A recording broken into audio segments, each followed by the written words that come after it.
کبھی کہا جاتا ہے ان کو جادوگر کا لیبل اتنا لگاؤ کہ پوری دنیا مان جائے کہ یہ جادوگر ہے۔ اسی ابو سفیان سے جب شاہ روم نے پوچھا ما یقول، وہ جو تمہارے ہاں نبی ہونے کا دعویٰ کرتے ہیں، نبی پیدا ہوئی ہے، بھئی وہ کہتے کیا ہے، کیا چاہتے ہیں؟ ہمارے پاس بھی بزبان حال دعوت نامہ آیا ہے، لیکن چاہتے کیا ہے؟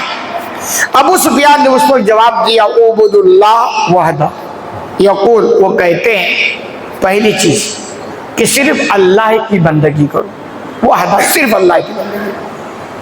پہلی دعوت ان کی یہی ہے، اور تمام انبیاء کی ہی دعوت ہے۔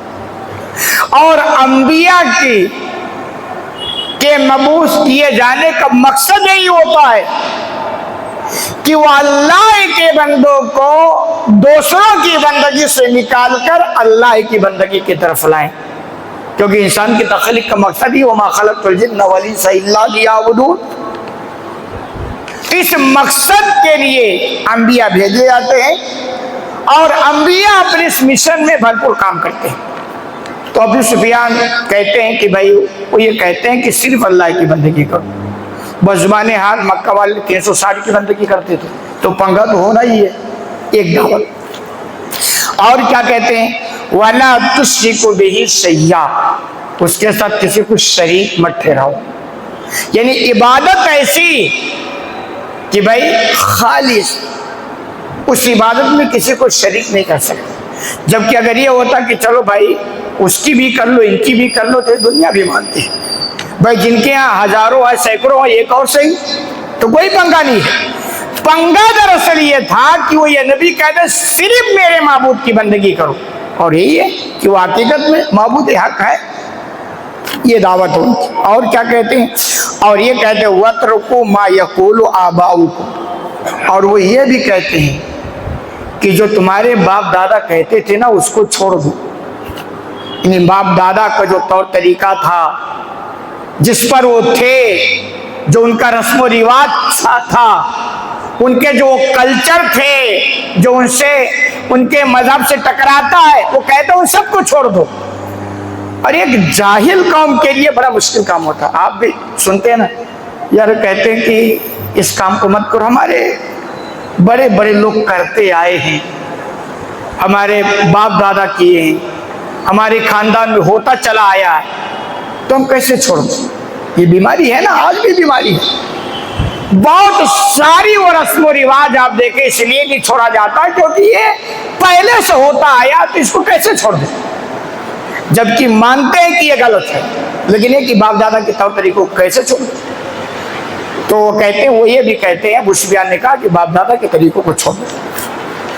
وَيَأْمُرُنَا بِالصَّلَاةِ، اور وہ ہمیں نماز کا حکم دیتے، یعنی اپنے ماننے والوں کو حکم دیتے کہ نماز پڑھا کرو۔ اور کیا کہتے ہیں وَالصِّدْقِ، اور یہ بھی کہتے ہیں سچائی کو اختیار کرو، سچ بولو۔ بہت ساری باتیں بتائی، انہیں میں سے یہ بھی کہا کہ سچائی کو اختیار کرو۔ آپ جو یہ باتیں ہیں بنیادی باتیں ہیں، اگر ان پر غور کریں گے تو یہ وہ باتیں ہیں جن پر سماج کی اصلاح کا دار و مدار ہے، سماج کی اصلاح کا دار و مدار ہے۔ تو وہ کہتے ہیں، وہ یہ بھی کہتے ہیں کہ سچائی کو اختیار کرو، سچ بولو، والعفاف، اور وہ یہ بھی کہتے ہیں پاک دامنی اختیار کرو۔ پاک دامنی، ہر طرح کی پاک دامنی ہو، حرام نہ ہو، بدنگاہی نہ ہو، کسی کی عزت سے کھلواڑ نہ ہو، زنا نہ ہو، جسم کی پاکی، نگاہ کی پاکی، ہر شے کی پاکی۔ تو کہتے ہیں، وہ یہ کہتے ہیں پاکی اختیار کرو، اور وسیلہ، اور یہ بھی کہتے ہیں رشتوں کو جوڑنے کا کام کرو، توڑنے کا نہیں۔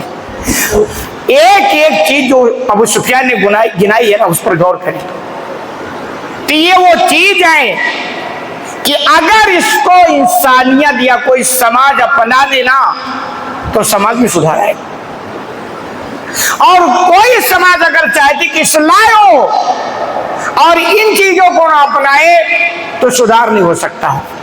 چنانچہ پہلی دعوت اللہ کی بندگی کرو۔ جب تک بندہ اپنے رب سے جڑے گا نہیں، اس کی سدھار کیسے ہوگی؟ بھئی دنیا میں سارے لوگ کوشش کرتے نا سدھار ہونے کی، اتنے سخت قانون بنائے جاتے ہیں، اصول بنائے جاتے ہیں، کیمرے لگائے جاتے ہیں، یہ سب سدھار کے لیے کہ انسان سسٹم سے چلے، اصول سے چلے، لیکن سب دھرا کا دھرا ہے، جتنا نتیجہ دکھنا چاہیے وہ نہیں دکھ رہا ہے۔ کیوں؟ دنیا والوں کو یہ پتا ہونا چاہیے کہ جب تک بندے کا رشتہ اس کے معبود سے نہیں جوڑا جائے گا بندہ سدھر نہیں سکتا۔